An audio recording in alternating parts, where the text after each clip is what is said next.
जय हिंद साथियों, मैं हूं धनंजय दागर, हिंदी विशेषज्ञ। एक बार फिर से मैं आपके सामने आया हूं हिंदी के अगले अध्याय को लेकर, जिसका नाम है शब्द विचार। जैसा कि आप जानते हैं, कल हमने इसका भाग 1 पढ़ा हुआ था, आज हम इसका भाग 2 यानी कि पार्ट 2 शुरू करने वाले हैं। तो आप सभी जानते हैं हमारा यूट्यूब चैनल है नेक्स्ट क्लासेस, जैसा कि आप यहाँ पे देख पा रहे होंगे। एक बार हम पेन चेंज कर लेते हैं।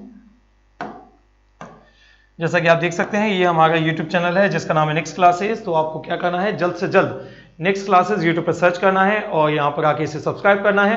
सब्सक्राइब करने के बाद जितने भी वीडियोस इस यूट्यूब चैनल पर डाले गए हैं, सभी वीडियोस को लाइक करना है, वॉच करना है, उन्हें ज्यादा से ज्यादा शेयर करना है, कमेंट्स करना बिल्कुल ना भूलिएगा। साथ ही साथ बेल आइकन को जरूर दबाइएगा, क्योंकि इससे आपको मालूम चलेगा कि अगला वीडियो कब आने वाला है। तो चलते हैं, आगे बढ़े। यहाँ पे हम जैसा कि आप देख सकते हैं, नेक्स्ट क्लासेस हमारा यूट्यूब चैनल भी है और साथ ही साथ हमारा टेलीग्राम चैनल भी है। यानी कि आप जो भी स्टडी मटेरियल यहाँ पे देखते हैं, जिससे हम आपको यहाँ पे पढ़ाते हैं, ये पूरा स्टडी मटेरियल जो है इसे आप डाउनलोड कर सकते हैं, यानी कि इसे आप प्राप्त कर सकते हैं। इसके लिए आपको क्या करना है, हमारे टेलीग्राम चैनल पे आके आपको उसे ज्वाइन करना है। पूरा स्टडी मटेरियल आपको वहीं से प्राप्त होगा। सारी फैकल्टीज जो यहाँ आपको पढ़ाती हैं, सभी की सभी अपने अपने विषय में विशेषज्ञ हैं, तो उनका पूरा स्टडी मटेरियल आपको हमारे टेलीग्राम चैनल से मिलेगा। आप हमें फॉलो भी कर सकते हैं, फेसबुक और इंस्टाग्राम पे जाकर नेक्स्ट क्लासेस नाम से आप हमें सर्च कीजिए और फॉलो कीजिए। यहाँ नेक्स्ट क्लासेस यूट्यूब चैनल पे UPSC, MPPSC, SSC, bank, railway, Vyapam, complete competitive exams की तैयारी कराई जाती है। जितने भी शिक्षक आप यहाँ पे देखते हैं, जितने भी टीचर हैं यहाँ पे जो आपको पढ़ाते हैं, सभी के सभी जो हैं अपने अपने विषय में क्वालिफाइड हैं। चलिए, तो अब हम शुरू करते हैं। जैसा कि आप सभी जानते हैं, कल हमने यहाँ पे पहला जो है अध्याय शुरू किया हुआ था, जिसका नाम था आपका शब्द विचार। एक बार हम पेन का साइज थोड़ा सा बड़ा कर लेते हैं। अब जैसा कि आपको याद होगा, कल हमने देशज शब्द, विदेशज शब्द और संकर शब्द यहां तक, यानी कि इस स्लाइड में आप लोगों को याद होगा पुर्तगाली शब्द हमने पढ़े हुए थे। उसके बाद हमने लास्ट में क्लास को जब अंत किया था, क्लास को जब हमने खत्म किया, तो ये जो था हमारा संकर शब्द यहां तक समाप्त हो चुका था। इसके बाद अब हम आगे बढ़ने वाले हैं। आगे बढ़ने से पहले मैं थोड़ा सा रिपीट कर देता हूं, जिससे आप लोगों को समझ में आएगा कि अध्याय में चल क्या रहा है या आगे क्या शुरू होने वाला है। शब्द विचार जो हमारा अध्याय है, इसमें हम हिंदी के संपूर्ण व्याकरण के शब्दों का अध्ययन करते हैं। शब्द के 4 भेद होते हैं, यानी कि शब्द को 4 भागों में बांटा गया है, जिसमें से पहला भेद है हमारा उत्पत्ति, इतिहास या स्रोत के आधार पर। इसके आधार पर भी हमने शब्द को 5 भागों में बांटा हुआ है, जैसे कि सबसे पहले तत्सम शब्द, तद्भव शब्द, देशज शब्द, विदेशज शब्द और आपका संकर शब्द। तो इस तरीके से हमने 5 जो है शब्दों को बांटा हुआ है, यानी कि शब्द विचार के पहले भेद में हमने 5 शब्दों को अलग अलग रखा हुआ है। इनका हम अध्ययन कर चुके थे। इसके बाद हम पढ़ेंगे आगे। अगला है आपका व्युत्पत्ति, रचना या बनावट के आधार पर। यह आपका शब्द का दूसरा भेद है, यानी कि यहां बन गए आपके 3 प्रश्न।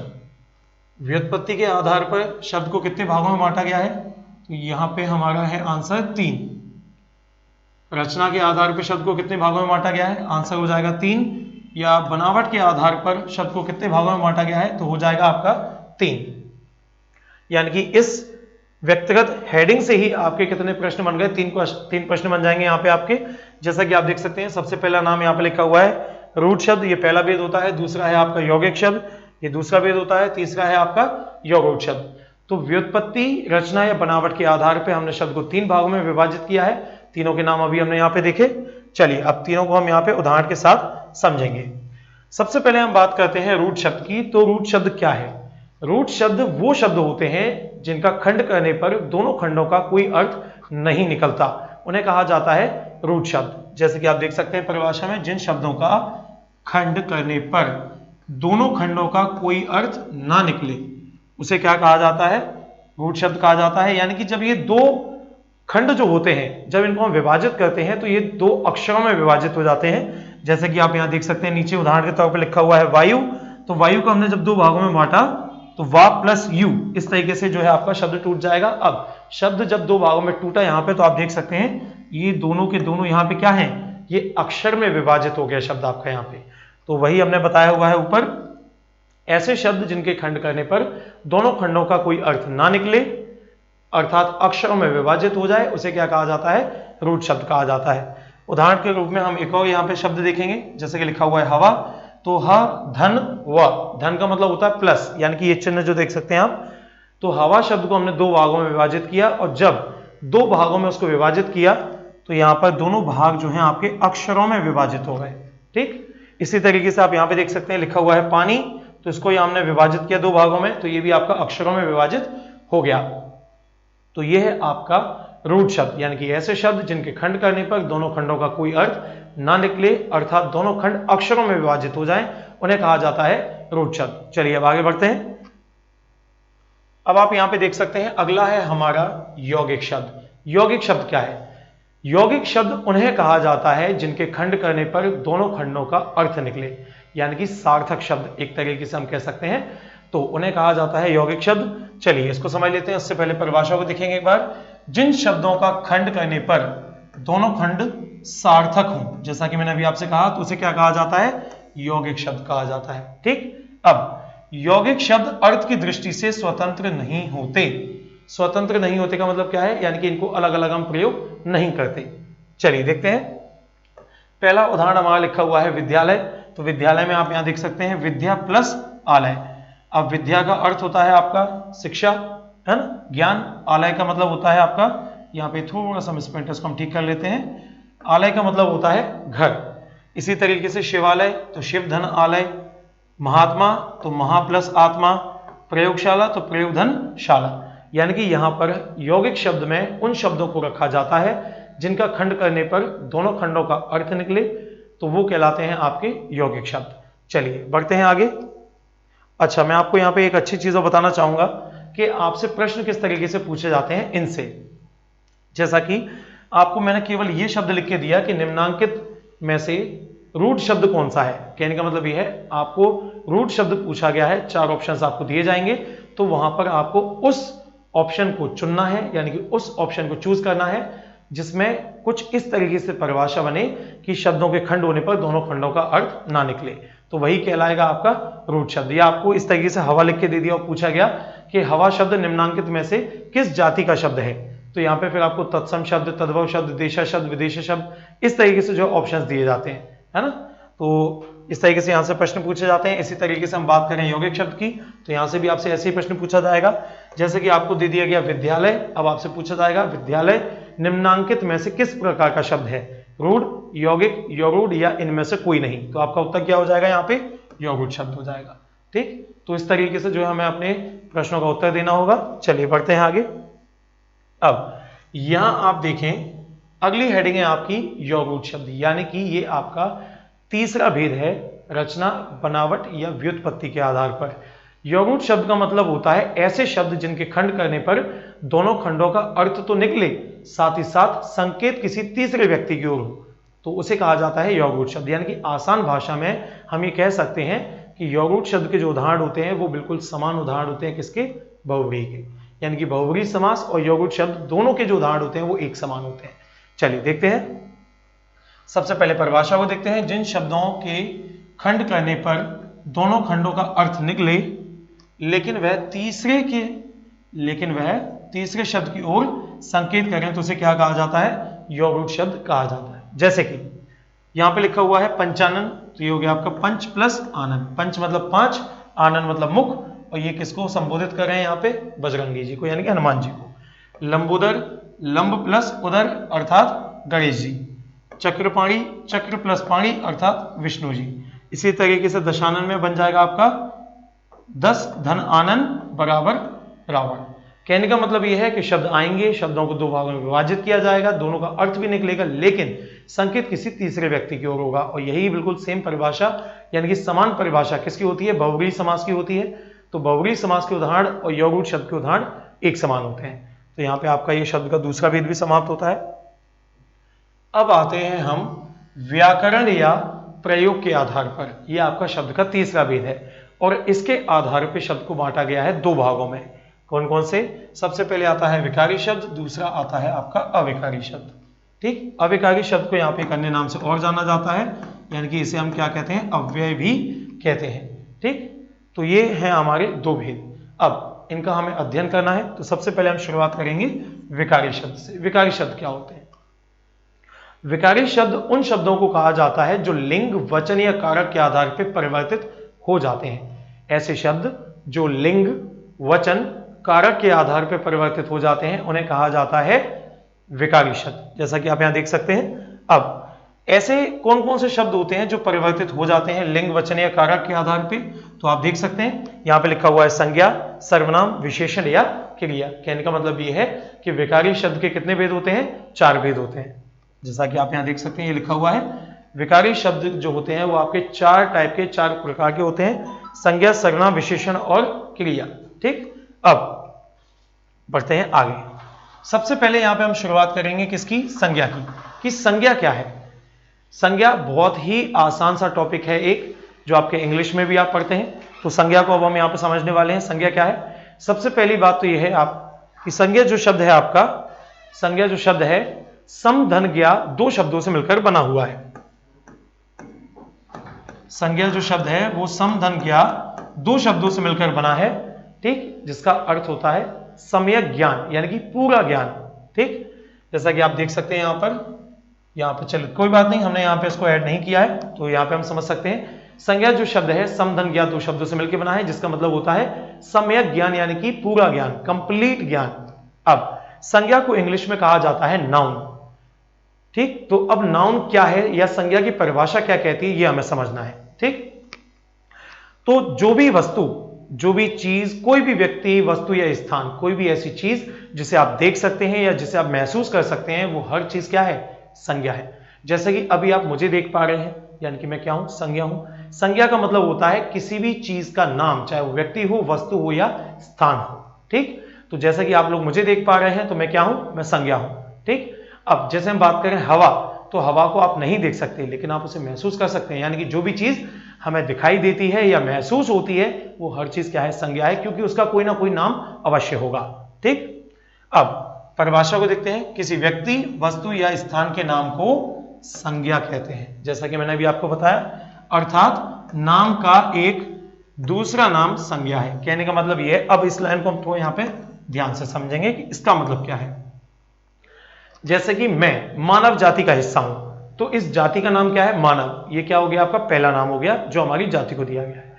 अब इस जाति का हिस्सा होने के साथ साथ मुझे जो नाम दिया गया है, यानी कि जो मेरा नाम है जिससे मुझे लोग संबोधित करते हैं, तो वो भी क्या है? आपकी एक संज्ञा है, यानी कि नाम का दूसरा नाम। यानी कि पहला तो मेरी जाति का नाम हो गया मानव, तो वो पहली संज्ञा हो गई। अब मेरा नाम क्या है? धनंजय, तो वो दूसरी संज्ञा हो गई। यानी कि मानव जाति का दूसरा नाम क्या था? धनंजय, एक तरीके से। तो जाति जो है हमारी मानव, तो मानव का दूसरा नाम धनंजय है, तो नाम का ही दूसरा नाम क्या हो जाता है? संज्ञा। यानी कि नाम का एक दूसरा नाम क्या है? संज्ञा है। ठीक, समझ में आ गया होगा अब आपको। जैसे कि मैंने अपनी जाति की बात की थी, तो हमारी जाति है मानव जाति, उस जाति को नाम दिया गया है मानव, तो वो पहली संज्ञा हो गई, यानी कि पहला नाम हो गया। अब उस पहले नाम को भी एक और नाम दिया गया है, यानी कि धनंजय, जो कि मेरा नाम है, तो नाम का दूसरा नाम भी क्या है? संज्ञा है। चलिए बढ़ते हैं आगे। अब यहां पे लिखा हुआ है कि अर्थ के आधार पर संज्ञा के 5 भेद होते हैं। अर्थ के आधार पर संज्ञा के 5 भेद होते हैं, लेकिन रचना के आधार पर 3 भेद होते हैं। यहां पे लिखा नहीं है तो इसको मैं ऐड कर देता हूं, लेकिन रचना के आधार पर या हिंदी में संज्ञा के 3 भेद होते हैं। तो इसको हम यहां पे कुछ इस तरीके से कर देते हैं। ठीक, यानी कि क्वेश्चन आपके यहां पे बन गए 3। आपसे पूछा जाएगा कि अर्थ के आधार पर संज्ञा के कितने भेद होते हैं? 5। जैसा कि आप यहां देख पा रहे होंगे ये लिखा हुआ है। अब आपसे पूछा जाता है कि रचना के आधार पर या रचना की दृष्टि से संज्ञा के कितने भेद होते हैं? 3, यानी कि ये। ठीक, अब यदि आपसे पूछा जाता है कि हिंदी में संज्ञा के कितने भेद होते हैं? 3, यानी कि ये। तो ये आपके 3 अलग अलग प्रश्न हो गए। ठीक, ये आपसे पूछा जाता है कि संज्ञा के कुल कितने भेद होते हैं, तो कुल में तो सभी को आप जोड़ ही देंगे, तो हो गए आपके, यानी कि ये 5। तो ये 4 अलग अलग क्वेश्चन हो गए। एक बार मैं फिर से दोहराऊंगा। संज्ञा के कुल कितने भेद होते हैं? 5। संज्ञा के अर्थ की दृष्टि से कितने भेद होते हैं? 5। संज्ञा के रचना की दृष्टि से कितने भेद होते हैं? 3। हिंदी में संज्ञा के कितने भेद होते हैं? 3। तो इस तरीके से आपके ये सभी जो है प्रश्नों के उत्तर यहाँ पे आपको मिल जाएंगे। और इसी तरीके से आपको पेपर में टिक करना है, शब्द बदल गया वाक्य में, यानी कि उत्तर बदल गया वाक्य में। ठीक, तो ध्यान रखिएगा। चलिए आगे बढ़ते हैं। 3 भेद कौन कौन से होते हैं हमारा? सबसे पहले आता है व्यक्तिवाचक, उसके बाद आता है आपका जातिवाचक। अब जातिवाचक को यहाँ पे 2 भागों में बांटा गया है, समूहवाचक या द्रव्यवाचक। ठीक, इस तरीके से यहाँ पे है अगला आपका भाववाचक। द्रव नहीं है, ये द्रव्य है, इसको हम ठीक कर देते हैं।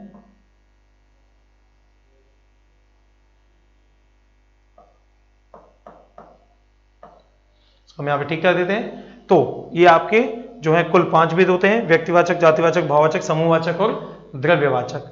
चलिए आगे बढ़ते हैं। अब सबसे पहले आता है हमारा व्यक्तिवाचक संज्ञा। व्यक्तिवाचक संज्ञा क्या है?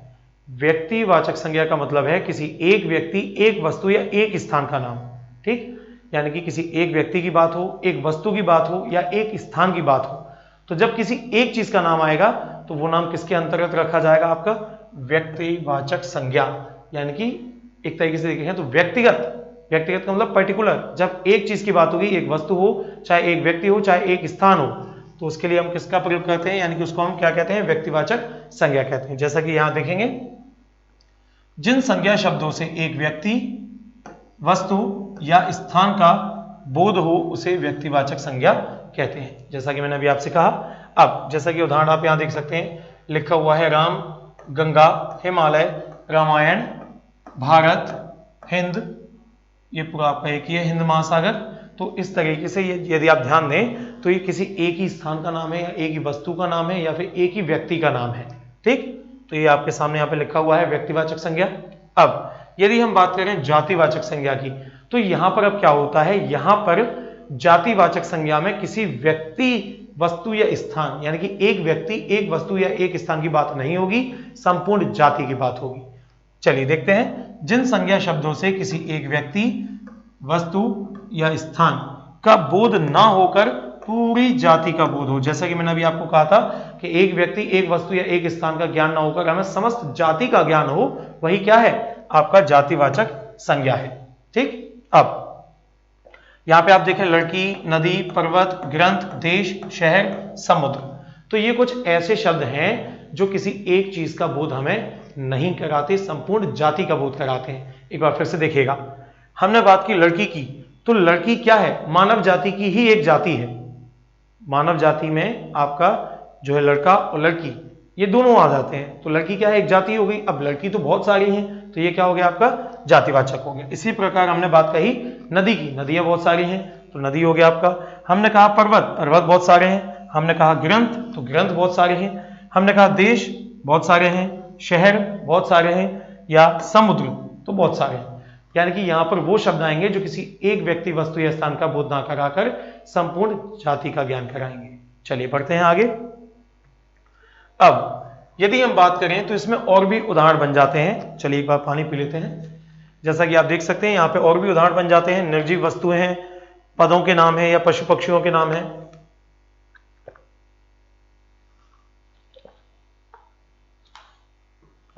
जैसा कि आप देख सकते हैं, निर्जीव वस्तु यानी कि ऐसी वस्तु जिसमें जान ना हो, जो जीवित ना हो, ऐसी सारी निर्जीव वस्तुएं किसमें आ जाती हैं? आपकी जातिवाचक संज्ञा में। जैसे कि लिखा हुआ है घड़ी, घड़ी तो बहुत सारी है ना? तो घड़ी जो है आपका बहुत सारी है, यानी कि एक से अधिक, यानी कि उस जैसी दिखने वाली मशीन को हमने घड़ी नाम दिया है। ऐसी घड़ियां बहुत सारी हैं, तो घड़ी क्या है? आपका जातिवाचक, यानी कि ये। इसी प्रकार हम बात करते हैं फोन की, फोन बहुत सारे हैं, तो फोन भी क्या हो गया? आपका जातिवाचक।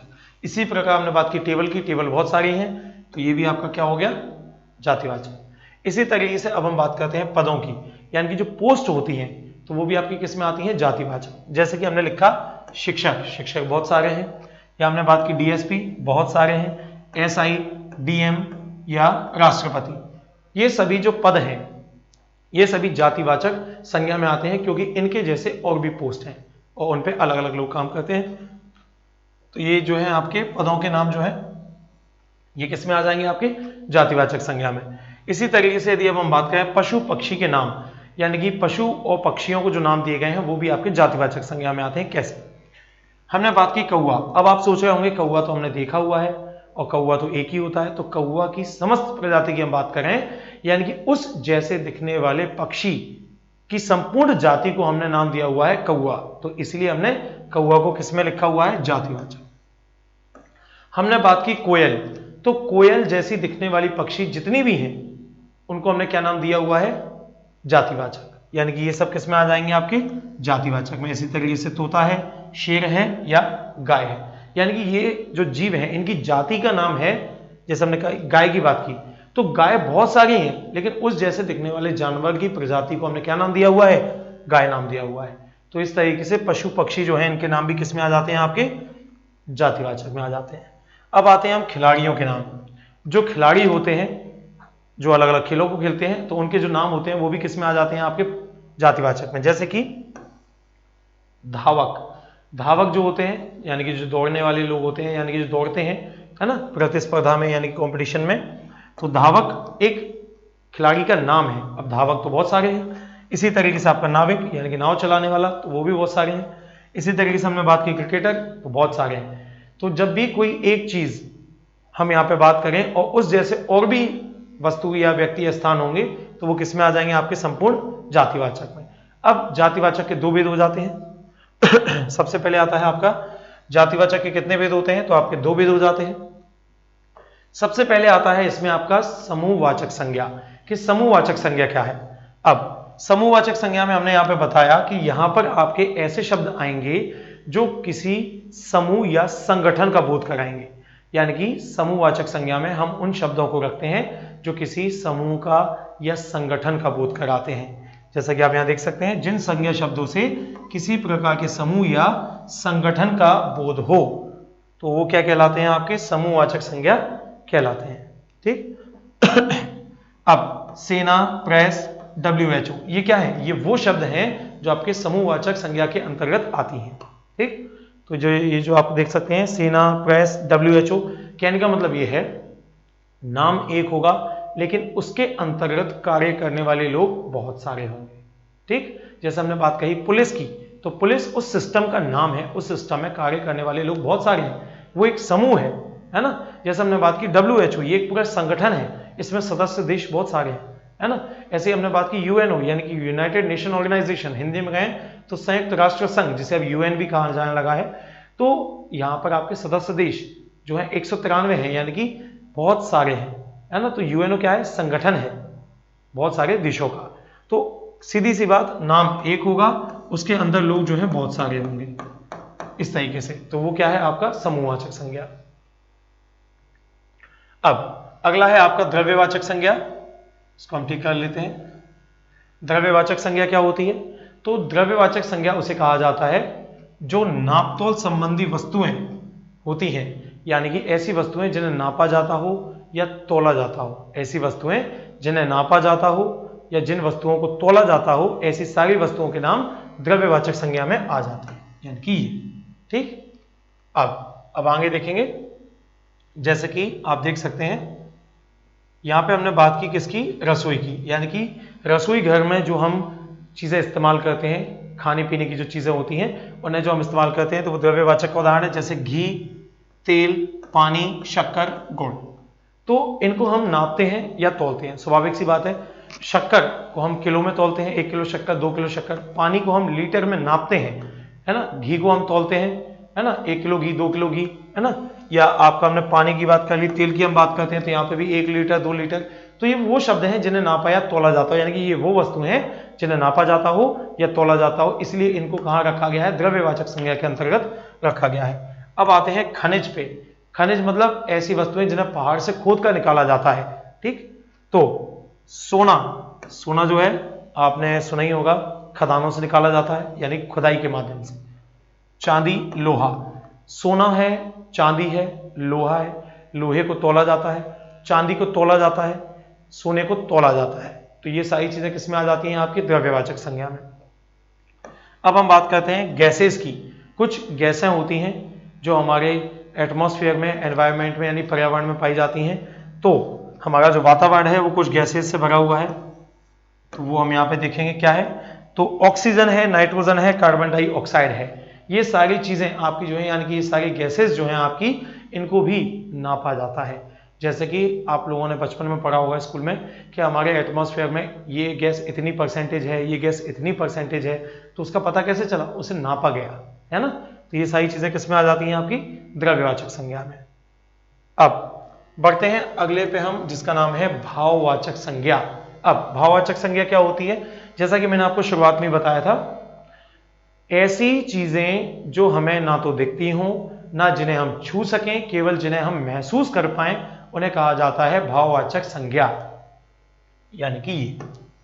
ठीक, तो इन्हें क्या कहा जाता है, भाववाचक संज्ञा कहा जाता है। जैसे कि इसका सबसे अच्छा सटीक उदाहरण है वायु। वायु को ना तो आप देख सकते हैं ना ही छू सकते हैं, केवल उसे महसूस किया जा सकता है। तो ऐसी चीजें जिन्हें केवल हम महसूस कर सकें वही कहलाती हैं भाववाचक संज्ञा।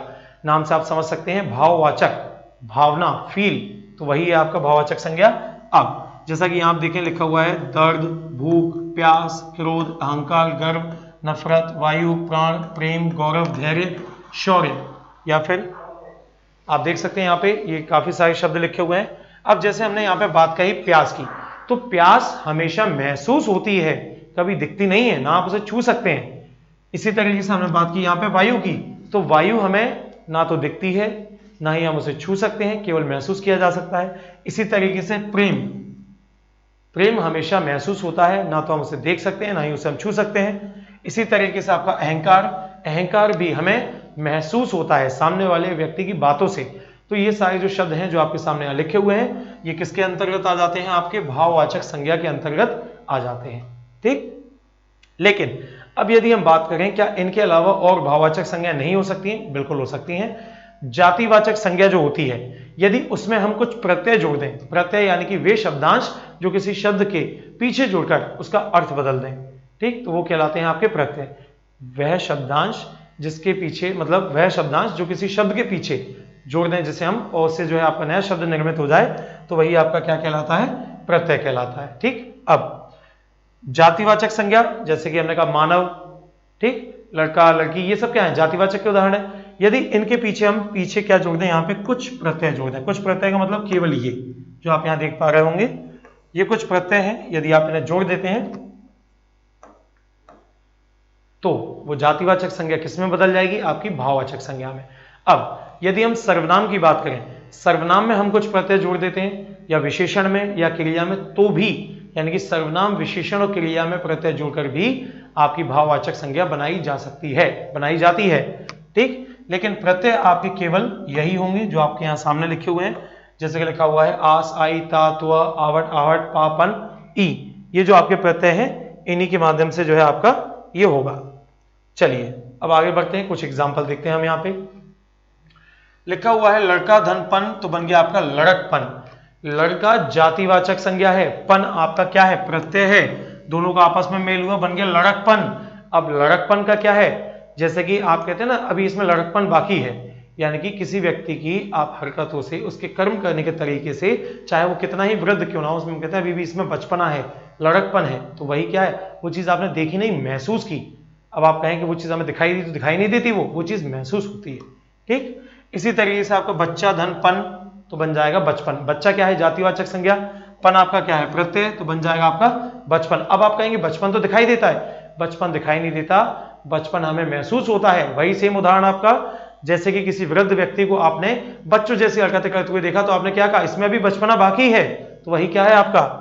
बचपन। तो आपने क्या किया? महसूस किया। इसी तरीके से हमने लिखा यहाँ पे नारी धनत्व, तो ये हो गया आपका नारीत्व। नारीत्व एक गुण है, एक तरीके से देखा जाए तो नारीत्व, नारी होने का गुण होता है, उसे कहा जाता है नारीत्व। तो यहाँ पे नारी क्या है? आपकी जातिवाचक संज्ञा है, त्व क्या है? प्रत्यय है, दोनों के मिलने से क्या बन गया आपका? नारीत्व, यानी कि नारी होने का गुण। इसी तरीके से गुरु धनत्व, तो यहाँ पे आपका बन जाएगा गुरुत्व, यानी कि गुरु होने का गुण, ये बन गया आपका। ऐसे हमने लिखा मानव धनता, मानव आपका जातिवाचक संज्ञा, ता आपका प्रत्यय जुड़ गया, बन गया मानवता। मानवता क्या है? जातिवाचक संज्ञा से बन गई अब भाववाचक संज्ञा, यानी मानव जातिवाचक और मानवता भाववाचक। इसी तरीके से हमने लिखा सुंदर धनता, तो बन गया आपका सुंदरता। सुंदर जो है आपका विशेषण है, उस विशेषण में हमने पीछे प्रत्यय जोड़ा ता, तो बन गया आपका सुंदरता। ठीक, तो ये आपके कुछ उदाहरण हैं यहाँ पे, जैसे कि आप देख पा रहे हैं। अब हम आते हैं इस तरफ, लिखा हुआ है मीठा धन आस। मीठा क्या होता है? विशेषण होता है, तो मीठा धन आस दोनों मिलकर क्या बना देंगे? मिठास। मिठास क्या है? भाववाचक संज्ञा। कहने का मतलब यह है कि मिठास जो होती है हमें महसूस होती है जब हम किसी भी चीज का स्वाद लेते हैं, तो स्वाद लेके हम बताते हैं कि ये चीज जो है मीठी है, खट्टी है, तो ये क्या है? विशेषता होती है। अब मीठा से क्या बन जाएगा आपका? मिठास, तो मिठास क्या है? भाववाचक संज्ञा। इसी तरीके से आपका चतुर धन आई, तो बन गया आपका चतुराई। तो चतुर आपका क्या है? विशेषण है, इसमें हमने आई प्रत्यय जोड़ दिया, तो बन गया चतुराई। अब चतुराई जो है सामने वाले की बातों से, सामने वाले के कर्मों से आप समझ सकते हैं, उसे देख नहीं सकते, तो जो चीज आपको दिखाई नहीं देती है, या जिसे आप छू नहीं सकते वो क्या है, भाववाचक संज्ञा। इसी तरीके से ईमानदार धन ई तो बन गया आपका ईमानदारी। ईमानदार जो होता है हम कहते हैं ये बहुत ईमानदार व्यक्ति है, तो हमने उसकी जो है बातों से ये चीजें ऑब्जर्व की, समझी, देखी, है ना।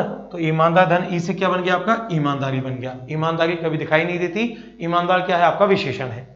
इसी तरीके से आपका बुरा धन पाप तो बन गया आपका बुढ़ापा।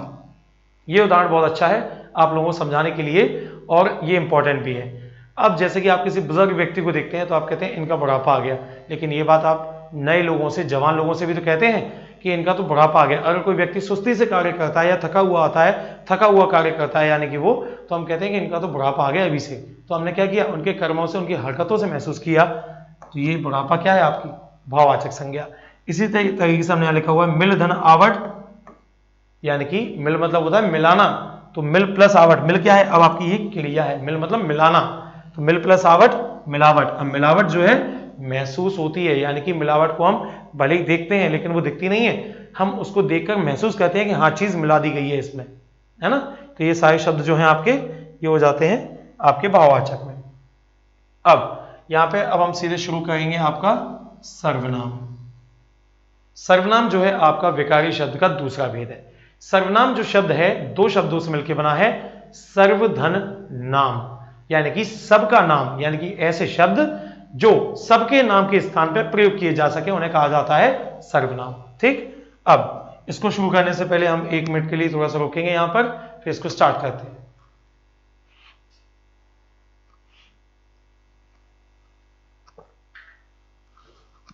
जैसा कि आप यहां देख सकते हैं लिखा हुआ है सर्वनाम।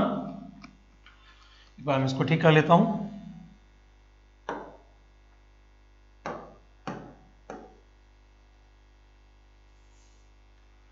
चलिए, तो जैसा कि हम यहां पे देख सकते हैं लिखा हुआ है सर्वनाम।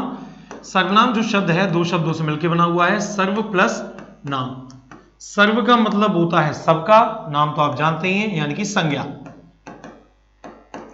ठीक, ऐसे शब्द जो हर नाम के स्थान पर प्रयोग किए जा सके उन्हें कहा जाता है सर्वनाम। सर्वनामों की संख्या होती है 11, यानी कि 11 ऐसे शब्द हैं जिनको हम किसी भी संज्ञा के स्थान पर प्रयोग कर सकते हैं। परिभाषा समझेंगे।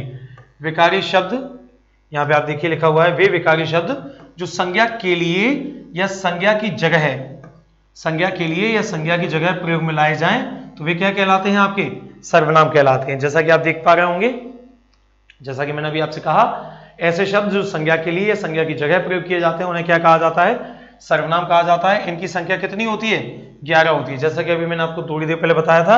अब कौन कौन से होते हैं, मैं, तुम, आप, यह, वह, कोई, कुछ, कौन, क्या, जो और सो। तो ये 11 शब्द वो हैं जिन्हें आप किसी भी संज्ञा के स्थान पर प्रयोग कर सकते हैं। चलिए बढ़ते हैं आगे। अब यहां पे हम बात करेंगे सर्वनाम के भेदों की, यानी कि सर्वनाम के कितने भेद होते हैं। सर्वनाम के होते हैं 6 भेद। चलिए देखते हैं इसको। सर्वनाम के 6 भेद होते हैं। सबसे पहला होता है आपका पुरुषवाचक, निजवाचक, इसके बाद आपका निश्चयवाचक, इसके बाद प्रश्नवाचक। अच्छा, यहां पे हमने थोड़ा सा अलग किया हुआ है, इसको अलग अलग तरीके से लिखा हुआ है, इसको समझ लेते हैं थोड़ा सा। जैसा कि हमने कहा कि सर्वनाम के 6 भेद होते हैं। पहला हो गया पुरुषवाचक, फिर आपका निजवाचक, निजवाचक के बाद में निश्चयवाचक, इसके बाद आपका प्रश्नवाचक, अनिश्चयवाचक और संबंधवाचक। ये आपके 6 भेद होते हैं। पहला, दूसरा, तीसरा, चौथा, पांचवा और ये हो गया आपका छठवां।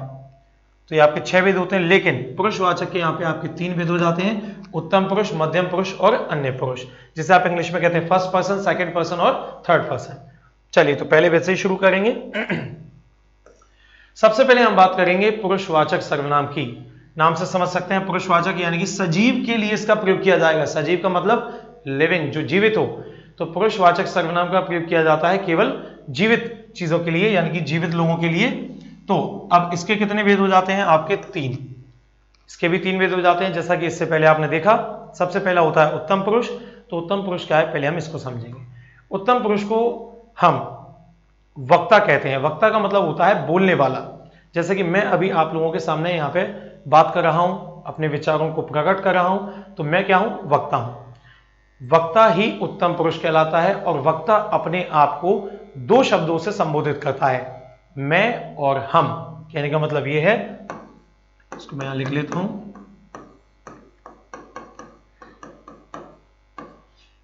मैं यह कहना चाहता हूं, हम यह कहना चाहते हैं।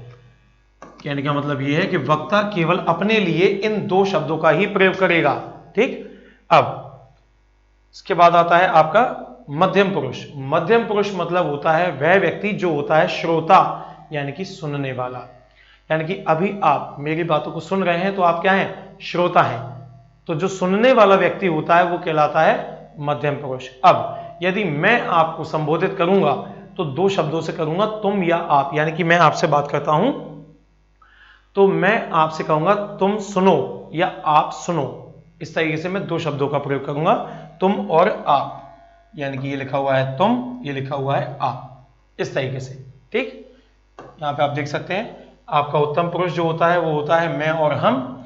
मध्यम पुरुष आपके दो होते हैं, तुम और आप। ये अब यहां पे मैं एक अच्छी चीज बताना चाहूंगा। अच्छी चीज ये है कि वाक्य की शुरुआत मैं से होती है या हम से होती है तो आपका पुरुषवाचक सर्वनाम होगा। लेकिन अगर कोई और शब्द आ जाता है वाक्य की शुरुआत में जो मैं ना होकर मुझसे, मुझ में, मेरा, मुझको ऐसा होता है तो वो भी आपका उत्तम पुरुष ही कहलाएगा। जैसे कि मैं यह कहना चाहता हूं, मुझे यह कहना है, मेरा यह कहना है, मुझको यह चाहिए। तो मैं से आपके बहुत सारे शब्द बनते हैं। मैं से आपका मुझको, मुझ में, मेरा, मुझसे, तो ऐसे आपके जितने भी शब्द होंगे वाक्य यदि इनसे शुरू होगा तो आपका वो पुरुषवाचक उत्तम पुरुष कहलाएगा। ठीक। अब यदि हम बात करें मध्यम पुरुष की तो इसकी पहचान होती है तुम और आप। यानी कि वाक्य की शुरुआत होगी तुमसे या आपसे। तो इसमें आपके तुम और आप तो आएंगे। तुमसे मतलब तुम जो शब्द है इससे आपके काफी वर्ड्स यानी काफी शब्द बन जाते हैं।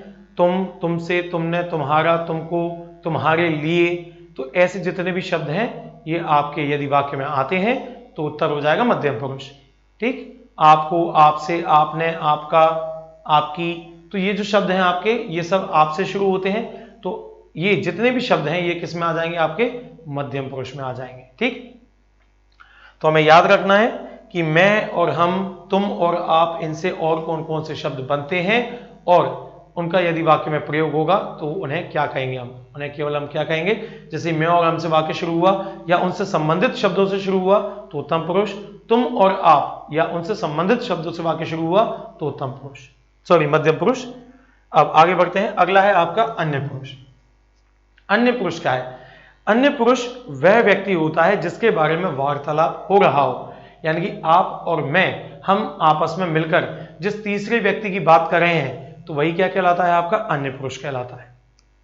यानी कि ये, क्योंकि हम क्या कहते हैं उसके लिए? यह ऐसा आदमी है, यह ऐसा पुरुष है, यह ऐसा लड़का है, वह ऐसा लड़का है। तो हम जब आपस में मिलकर यानी कि वक्ता और श्रोता जब आपस में बात करते हैं किसी थर्ड पर्सन की यानी कि तीसरे व्यक्ति की तो वही क्या कहलाता है? अन्य पुरुष कहलाता है। और अन्य पुरुष को हम संबोधित करते हैं दो शब्दों से, यह और वह। यहां पे आप देख सकते हैं अन्य पुरुष यह और वह सर्वनाम होता है। ठीक। तो अब आप यहां पे देखें यह और वह, तो इसकी पहचान हो ही गई। लेकिन यह से आपके शब्द जो बनेंगे, जैसे यह से बन गया ये के अलावा इसका, इसकी, इसको, इससे, इसने, तो यह से आपके बहुत सारे शब्द बन जाते हैं। ऐसे ही वह से आपके बनेंगे, वह से बन जाएगा आपका वे, उसको, उसकी, उससे, उसने, उसका, उसमें। तो छोटे ऊ और छोटी ई से जितने शब्द बनते हैं, जैसे कि मैं लिख देता हूं यहां पे छोटी ई और छोटा ऊ। यह से आपका ये तो बनेगा ही बनेगा, वह से आपका वे भी बनेगा, लेकिन छोटी ई और छोटे ऊ से जो शब्द शुरू होंगे तो वो भी इनमें आ जाएंगे। जैसे कि इसका, इसकी, इसके, इससे, ये वाले जो शब्द हैं वो आपके इसमें आ जाएंगे। वैसे आपका उसका, उसकी, उससे, उसने, उसको, ये सारे आपके वह में आ जाएंगे। तो वाक्य की शुरुआत इनमें से किसी भी शब्द से हो तो आपका उत्तर क्या होगा? अन्य पुरुष होगा। चलिए उदाहरण को देखते हैं। मैं आगरा जा रहा हूं, मैं आगरा जा रहा हूं। तो भैया यहां पे आप ध्यान दो, मैं मतलब मैं अपनी बात कर रहा हूं, यानी वक्ता कह रहा है कि मैं आगरा जा रहा हूं, यानी कि क्या हो गया, उत्तम पुरुष हो गया, यानी कि ये। ठीक, अब तुम घर नहीं आओगे, मैंने आपसे कहा तुम घर नहीं आओगे, तो आप क्या हो, आप श्रोता हो, यानी कि मध्यम पुरुष, तो ये हो गया मध्यम पुरुष। अब हम बात करते हैं अन्य पुरुष की। तो अन्य पुरुष को पहचानने के लिए हमने यहां पर कुछ अलग से चीजें निर्धारित की हुई हैं, क्योंकि अन्य पुरुष की जो पहचान होती है आपकी यह और वह, ये दोनों शब्द आपके अन्य पुरुष में तो आते ही आते हैं, इसके अलावा इसी अध्याय में ये अन्य चीजों में भी इस्तेमाल किए जाते हैं। जैसे कि निश्चितवाचक सर्वनाम जो है आपका, यानी कि आपका जो तीसरा भेद है सर्वनाम का, उसकी भी पहचान यह और वह होती है। इसके अलावा जो हम अगला टॉपिक पढ़ेंगे विशेषण, तो विशेषण के 4 भेद होते हैं, 4 भेदों में से जो चौथा भेद है संकेतवाचक विशेषण जिसे हम कहते हैं, उसकी भी पहचान यह और वह है। यानी कि इन तीनों का वाक्य यह या वैसे ही शुरू होगा, तो हम पहचानेंगे कैसे कि वाक्य में उत्तर क्या है, इसके लिए हमने यहाँ पे कुछ अलग से चीजें बनाई हुई हैं, तो वो आपको बहुत ही ज्यादा फायदा देंगी। चलिए देखते हैं, यहां पे सीधे हमने लगता है अगले उदाहरणों पे पहुंच गए हम। चलिए कोई बात नहीं, तो मैं आपको यही बता देता हूं, तो यहां आप इसको समझ पाएंगे अच्छे से।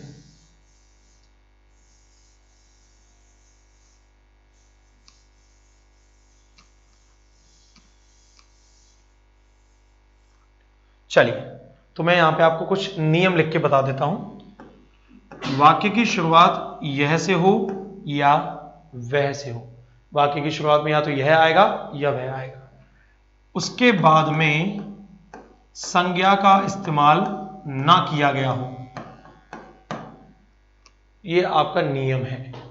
यह वह के बाद यदि संज्ञा नहीं आती है तो वो क्या कहलाएगा आपका, वो कहलाएगा अन्य पुरुष। जैसे कि हमने कहा यह सो रहा है, यह हमने एक उदाहरण ले लिया आपका यहां पे छोटा सा, यह सो रहा है। अब यह सर्वनाम तो आ गया वाक्य में, सो तो आपकी क्रिया होती है, सो मतलब सोना, तो यह वह के बाद में यदि संज्ञा नहीं आती तो वो क्या कहलाता है, आपका अन्य पुरुष कहलाता है। यानी कि वाक्य यदि आपका इसी शैली में लिखा गया है, यानी कि यह वह के बाद में संज्ञा का इस्तेमाल नहीं किया गया है, तो वो किसके अंतर्गत आएगा, आपका अन्य पुरुष के अंतर्गत आएगा। चलिए देखते हैं आगे। अगला है आपका निजवाचक सर्वनाम। निज का मतलब होता है भैया निजी, हमारा, खुद का, पर्सनल, वही है। चलिए देखते हैं निजवाचक सर्वनाम जो है आपके, ये जो है हम अगली स्लाइड पे आ गए हैं, इसको वापस करते हैं। निजवाचक सर्वनाम जो है ये 3 होते हैं आपके, आप, स्वयं और खुद। इन 3 शब्दों का प्रयोग यदि हम करते हैं अपनी बात बताने के लिए तो वो कहलाता है आपका निजवाचक सर्वनाम। यहां पर हम चाहें तो एक शब्द और जोड़ देते हैं, निजी। तो इन चारों शब्दों का प्रयोग यदि वाक्य में किया गया है, चाहे वाक्य के शुरुआत में चाहे वाक्य के बीच में, तो वो आपका उत्तर क्या होगा, वहां पे आपका उत्तर हो जाएगा ये निजवाचक सर्वनाम। जैसे कि मैं अपना काम अपने आप कर लूंगा, अपने आप शब्द मैंने अपने लिए इस्तेमाल किया यहां पे। जैसे कि यहां पे देखो ये लिखा हुआ है राम यह कार्य अपने आप कर लेगा, तो यहां किसकी बात हो रही है, यहां बात हो रही है बेटा जी राम की, यानी कि राम जो है यह कार्य खुद ही करेगा, अपने आप कर लेगा।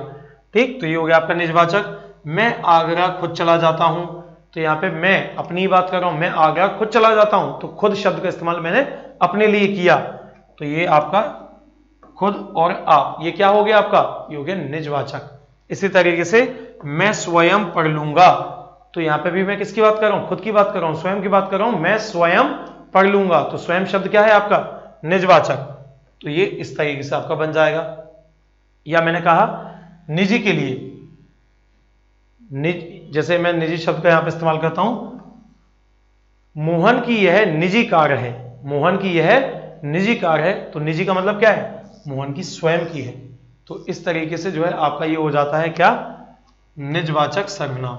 ठीक, अब बढ़ते हैं आगे। अगला है आपका निश्चयवाचक सर्वनाम। निश्चयवाचक समझ गए होंगे, यहां पे हमें निश्चित करना है किसको, संज्ञा या सर्वनाम को। ठीक, संज्ञा या सर्वनाम को हमें क्या करना है, निश्चित करना है। अब उसमें क्या निश्चित करेंगे वो देखेंगे। निश्चितवाचक सर्वनाम यह और वह होते हैं, जैसा कि मैंने बताया था। अभी इसकी पहचान होती है जब इनका प्रयोग किसी संज्ञा या सर्वनाम की स्थिति को दर्शाने के लिए किया जाए। जब इनका प्रयोग किसी वस्तु, स्थान को निश्चित करने के लिए किया जाए तो उसे क्या कहा जाता है? निश्चितवाचक या निश्चयवाचक सर्वनाम। ठीक, सीधी सी बात यह है। निश्चयवाचक में हम क्या करेंगे? किसी संज्ञा या किसी सर्वनाम की हम क्या कर देंगे? यहां पर हम उसकी स्थिति को जो है निश्चित कर देंगे। वह शहर आगरा है। अब शुरुआत हुई है वह से, शुरुआत हुई है वह से, यहां पे यह से और यहां पे भी वह से। तो शुरुआत तो बेटा यह और वह से ही होगी इसकी, लेकिन हम पहचानेंगे कैसे? क्योंकि इससे पहले अन्य पुरुष में भी यह और वह था, यहां पे भी यह और वह आ गया। तो अब इसको पहचानने के लिए भी एक नियम हमारे पास उपलब्ध है, यानी कि यह और वह के बाद यदि वाक्य में प्रयोग किया जाता है संज्ञा का, तो आपका क्या बन जाएगा? ये निश्चयवाचक सर्वनाम। जैसे कि वह शहर, शहर कौन सी संज्ञा है? जातिवाचक संज्ञा। शहर बहुत सारे हैं, है ना? तो यह वह के बाद संज्ञा आ गया। यहां पे वह लड़का, लड़का क्या है? जातिवाचक संज्ञा। अभी कुछ देर पहले हमने बताया हुआ था। वह पुस्तक, पुस्तक क्या है? जातिवाचक संज्ञा। तो कहने का मतलब क्या है कि वाक्य की शुरुआत या तो यह से होगी या होगी वह से, और उसके बाद में आ गई संज्ञा, तो बन जाएगा आपका कौन सा वाक्य? निश्चयवाचक सर्वनाम। चलिए, तो आज के लिए हमारा वीडियो जो है हम यहीं समाप्त करते हैं, और यहां आपका सर्वनाम का हम तीसरा भेद पढ़ चुके हैं। इसके अगले वीडियो में हम बाकी के 3 भेदों का अध्ययन करेंगे। इसके बाद हम विशेषण और विशेषण के बाद क्रिया यानी कि निरंतर इस अध्याय में आगे बढ़ते जाएंगे। तो आप सभी बच्चों का बेटा बहुत बहुत धन्यवाद हमारे साथ YouTube चैनल नेक्स्ट क्लासेस पर जुड़ने के लिए। आप सभी बच्चे यदि आपने सब्सक्राइब नहीं किया है तो आज अभी इसी वक्त जल्द से जल्द सब्सक्राइब कीजिए। इस पूरे स्टडी मटेरियल को यदि आप प्राप्त करना चाहते हैं तो इसके लिए हमारे टेलीग्राम चैनल को ज्वाइन कीजिए, फेसबुक और इंस्टा के माध्यम से हमें फॉलो कीजिए, और इस यूट्यूब चैनल पे जितने भी वीडियोस डाले गए हैं उन सभी वीडियोस को आप लाइक करें, वॉच करें, कमेंट करना बिल्कुल ना भूलें। साथ ही साथ ज्यादा से ज्यादा शेयर कीजिए जिससे आप जैसे और मेधावी छात्र हमारे साथ जुड़ सकें। तो आज के लिए बस इतना ही बेटा जी। और हाँ, नोटिफिकेशन का बेल आइकन दबाना बिल्कुल ना भूलिएगा, क्योंकि अगली वीडियोस कब आएंगी वो आपको तभी पता चलेगा। तो मिलते हैं अगले वीडियो में हम आपसे। जय हिंद।